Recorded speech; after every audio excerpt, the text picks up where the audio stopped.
Hi parents, my name is John. For the past several months, I've been helping Imlay City teachers prepare for the upcoming school year. I'd like to spend a few minutes with you introducing to some of the tools that your student will be using this school year as they learn from home. Imlay City will be using the combination of two important tools. First is Google Classroom. Google Classroom will serve as the communication hub between students and their teacher. Secondly, Imlay City will be using a tool called Edgenuity, which will provide the actual lesson content. Edgenuity is the curriculum.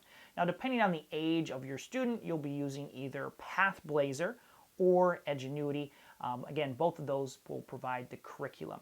Now, it's important that your student signs in to Google Classroom on a daily basis to see announcements from the teacher and be aware of the upcoming assignments that they need to complete.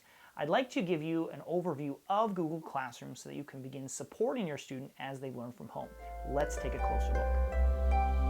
Now, it's important to know that you will not be able to sign in to Google Classroom using a personal account. Only your student's school-provided Gmail account will be able to access the course.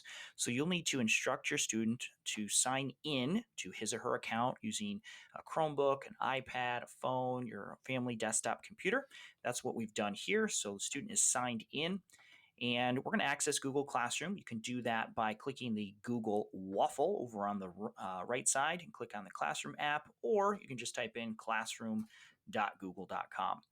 So once you do that, you're going to end up in the Classroom homepage. Each of these cards represents a different class your student is enrolled in. Depending on their age and grade, they'll have anywhere from 1 to 6 or 7 different classes.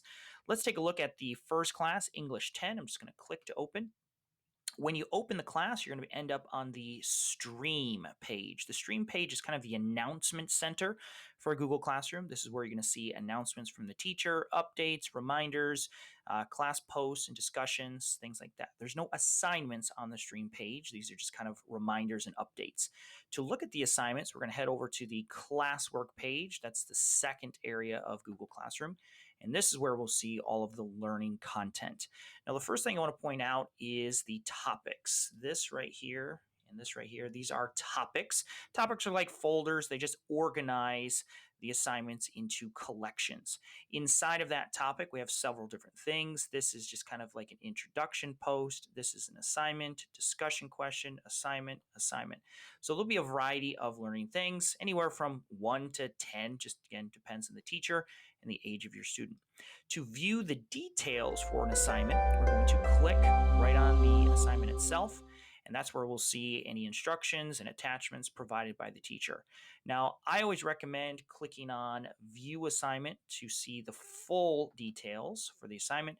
This will show you several different things. You'll see how many points the assignment is worth, when it's due, any attachments provided by the teacher, private comments, class comments. There's a lot of information on this page. Students frequently won't click View Assignment, and so they don't see all of these details, and so sometimes they miss certain things. This particular assignment has an attachment provided by the teacher. You can see that there. This one has been submitted. Students just have to click that Submit, Unsubmit button to turn in their work. That's a quick overview of the structure for Google Classroom. Let's take a look at some tools that you have access to as a parent to support your students' learning. Google Classroom has a feature for parents called Guardian Summaries. This will provide you with a regular progress report on the work your student has completed and the upcoming assignments they need to begin working on. Now, just to recap, you will not be able to log in to Google Classroom using your personal Gmail account.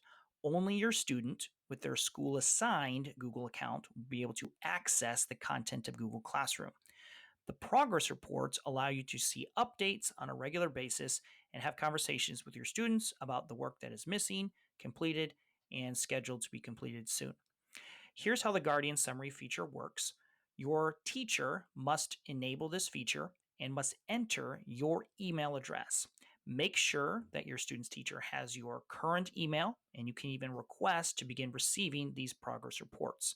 You'll accept that invitation and can decide whether you want to receive a daily or weekly summary. Let's take a look at that progress. I'm going to go ahead and into my email account. this is the invitation that you'll receive. Let's open that up.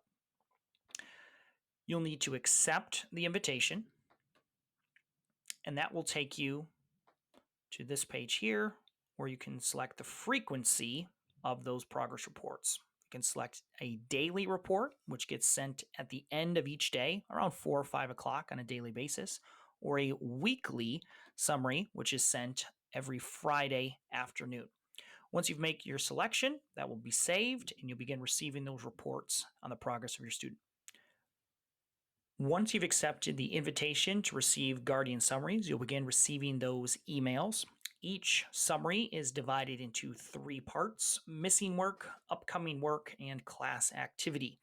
The emails can be short or long, depending on how many activities and assignments the teacher has posted during the week. First section will be missing assignments. So here we can see that the student has 2 missing assignments, one in U.S. history and one in American literature. Now, you won't be able to click on these assignments. You cannot get into Google Classroom, but you can use these as a discussion point for your student. So when they return from school, at the end of the day, you can say, hey, I see you have 2 missing assignments. What do we need to do to make sure that those get turned in? The second section will be upcoming work. If you're receiving a daily summary, you'll see any assignments that are scheduled to be posted the next day. If you're receiving a weekly summary, you'll see upcoming assignments for the next week. This is just, again, an FYI to help your student plan their schedule and for you to know what assistance they might need in completing these assignments. The final section is class activity, and this will display any announcements the teacher has posted and any assignments that have been completed. So this is just a good, again, discussion point. You can see that your student is learning about free speech, so you can ask them what they're learning, have a discussion about that. These assignments have been completed. They're done on time. You can ask for some more information about that and have conversations with your student.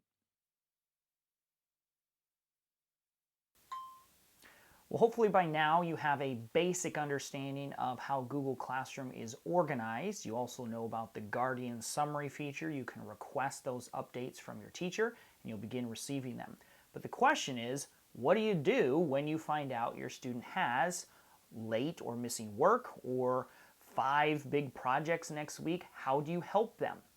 I'd like to show you the to-do and class calendar page. Now, your Guardian Summary will give you a basic description and the title of the assignment, but you will not be able to actually click on that Guardian Summary to go into Google Classroom to see the details of that assignment. The Guardian Summary is simply meant to be a discussion point so you can sit down with your student and review their work through Google Classroom. I would recommend sitting down with your student, having them sign into their account, and looking at these 2 helpful pages. Let's take a look at the student account. I'm logged in as a student. Now this is actually where we started this video. We were right here on the home page of Google Classroom. These are our different courses. These are the 2 pages that we're going to talk about, to-do and calendar. When you see that your student has missing work or a lot of upcoming assignments, you can click on to-do, and this is laid out very similar to the Guardian summaries. You can see assigned work, these are due in the next week, missing assignments, and completed assignments. So we have some work to do here. Now we can go to assigned. We can actually click on these and see the details for each of these assignments and work on them. We can go to the missing tab, see these missing assignments, select them, and go ahead and complete them. This one, for example, all the student has to do is click this turn in button and it's done. That's it. So this is a very helpful page where you can sit down with your student and help them complete and review their work. Now you can also look at the class calendar page. It's very similar to the to-do page, except that it's laid out in a date format. So we can look through this and see when the assignments were assigned, what's coming up, and we can actually filter this by class if we want to.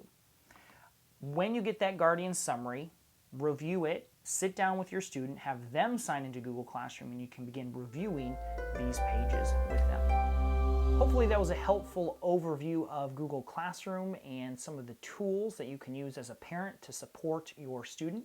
If you'd like to learn more or have any additional questions or concerns, there's 2 resources that you can utilize. First, if you head over to the Imlay City Schools website, you'll see the virtual help desk where you can submit a support ticket and get answers to other frequently asked questions. Secondly, make sure that you like the Imlay City Schools Facebook page for regular updates on the school calendar and important information that you and your student should know. I hope you have a wonderful school year. Thanks for watching.